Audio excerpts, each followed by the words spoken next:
It was 1893. A resort in Maryland told Charles Douglass that they didn't serve his kind. They thought by denying him a meal, they were putting him in his place. But he didn't argue. He didn't march. He walked down the beach, found the property line, and bought 40 acres right next door. He didn't ask for a seat at the table. He bought the ground the table was sitting on. This is the story of how Charles Douglass turned a restaurant rejection into the first black municipality in the state of Maryland. This is One Mike Black History, and if you like stories like this, you can find more stories like this at onemikehistory.com. But without further ado, let's get started. To understand this heist, you have to understand the insult. It was August 1893. The Chesapeake Bay was the playground for Washington and Baltimore's elite. The system at the time called the place Bay Ridge. It was known as the Queen of Chesapeake. It was a grand hotel, massive boardwalk, and a restaurant that promised the finest dining on the East Coast. Charles Douglass and his wife Laura, they weren't there to make trouble. They were blackocracy. Charles was a high-ranking official at the Treasury Department. He was polished, he was wealthy, and he was a veteran. He walked to the restaurant at Bay Ridge and asked for a table. The waiter did not look at Charles's uniform. He didn't look at his credentials. He just looked at his skin color and said, "We don't serve your kind here." Now, this is the moment where the struggle would usually kick in. The textbook version of this story would tell you how sad Charles was. It would talk about the pain of segregation. But Charles Douglass didn't have time for that.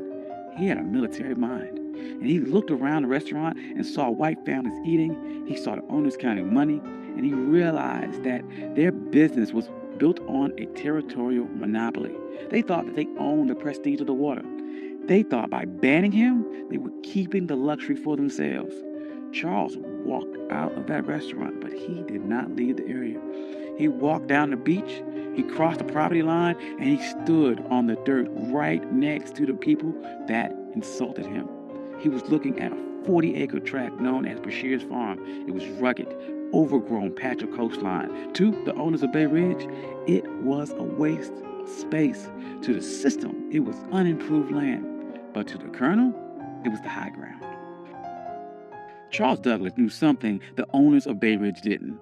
The system is only as strong as its borders. Bay Ridge was a fortress of whiteness, but the walls ended at the property line. If Charles could control the land right next to them, he didn't need their permission to exist. He could create a parallel world that Jim Crow laws of public accommodations could not touch. See, in 1893, separate but equal wasn't even legal doctrine yet. That would not happen for another 3 years with Plessy versus Ferguson. But the private property doctrine was already ironclad. The law of the land said that a man could do whatever he wanted with the dirt that he owned. Charles realized that public space was a trap. If you relied on the public to treat you fairly, you were a beggar. But if you owned the private, you were sovereign. So he went to the owner of the 40-acre farm, a man by the name of Daniel Bashirs. He didn't ask for a favor. He brought money. He offered him $5,000 cash. In 1893, that was an astronomical sum. It was roughly the equivalent of about $175,000 in today's money. But the strategic value was worth millions. Bashirs took the money. He signed the deed. And on that day, the Queen of Chesapeake lost its monopoly. Charles Douglass didn't just buy a farm. He bought the gateway to the bay. He went to the restaurant owners who refused him a sandwich, and he didn't say a word. He just started building. And the first thing Charles did wasn't build a resort for the masses. He built a fortress for his legacy. He built a home for his father, Frederick Douglass. He called it the Twin Oaks. But he didn't just build it anywhere. He positioned the home with military precision. Frederick Douglass had been enslaved on the eastern shore of Maryland. He looked across these same waters as a boy, dreaming of a world where he wasn't property. So Charles Douglass designed Twin Oaks so his father could sit on that property and look directly across the Chesapeake at the very shore where he was once owned. This was psychological warfare. It was a message to the system that if you didn't lose a slave, you lost the entire coastline. Frederick Douglass never got to spend a full summer there because he died in 1895, but the receipt was still filled. The Douglass name was now etched into the land in the deeds of Maryland. But Charles was not done. He knew that one house was an anomaly, but an entire empire is a network. So he began subdividing the land, and he didn't sell it to just anyone. He targeted the sovereign class. He sold lots to black doctors, black lawyers, black engineers, black poets in D.C. and Baltimore. He created a neighborhood where the white-only signs of Bay Ridge were relevant. By the turn of the century, Highland Beach wasn't just a place to swim. It was a black think tank. Paul Robeson was there. Langston Hughes was there. W.E.B. Du Bois was there. They weren't protesting segregation. They ignored it. They built their own hotels. They built their own pier. They built a community center. They built a closed economy where black money stayed in black pockets and black dignity was the default setting. Now, there's no way the system sat back and watched this happen. The owners of the white resorts nearby were furious. They saw the private property loophole working against them, and they realized that they had lost control of their territory. So they tried to use paper weapons. First, they tried to use vagrancy laws. They sent the police to harass people walking between the train station and Highland Beach. They wanted to make the journey so uncomfortable that the residents would give up. That didn't work. Highland Beach residents started their own shuttle service. They controlled the logistics. Then the white resort owners tried to use a legal glitch. They realized that Highland Beach was technically a part of an unincorporated area. They thought they could use local zoning boards to condemn the land or pass an ordinance that would tax the Douglass family into bankruptcy. They tried to treat Highland Beach like a nuisance, but the residents of Highland Beach were some of the smartest people in the state. They knew that in America, the ultimate hack for land was municipal status. In 1922, they executed their final move of the heist. They petitioned the state of Maryland to become an unincorporated town. They didn't want to be a neighborhood. They wanted to be government. They won. Highland Beach became the first black municipality in the history of Maryland. Think about the payoff here. Because they were a town, they had their own mayor, they had their own police department, and they had their own zoning board.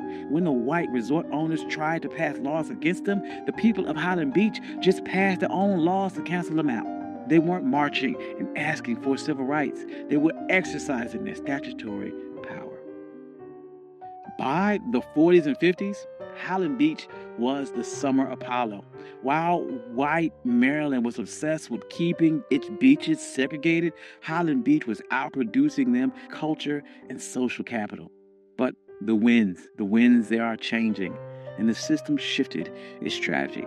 In 1964, the Civil Rights Act passed and the public accommodations were integrated. On paper, this was a victory. But in a world of real estate and sovereignty, it was a Trojan horse. The system realized it could not keep black people out of the water anymore, so it decided to make the land too expensive to keep. This is the new Jim Crow.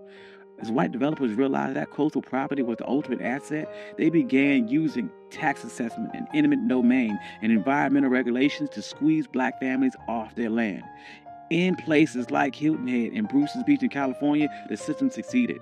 They stole land back using the laws that were supposed to protect landowners. But look at Highland Beach today. It's still there. It survived the rise of developers. It survives the collapse of other resorts. It survives because Charles Douglass didn't build a charity. He built a closed-loop system.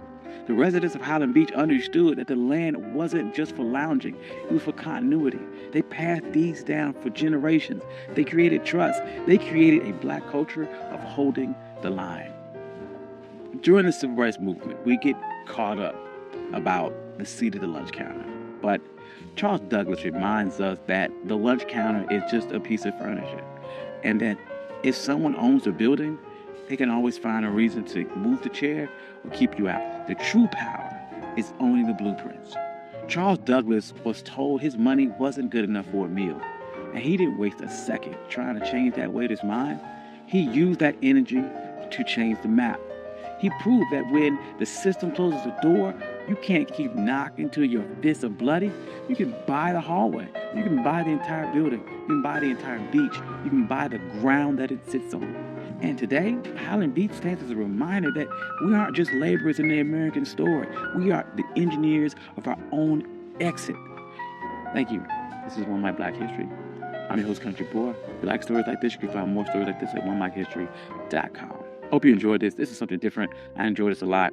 Trying to do, once again, more stories about agency, about pattern interrupts, people overcome, and how they took a system that was designed to keep you back and beat it and overcame or outsmarted that system.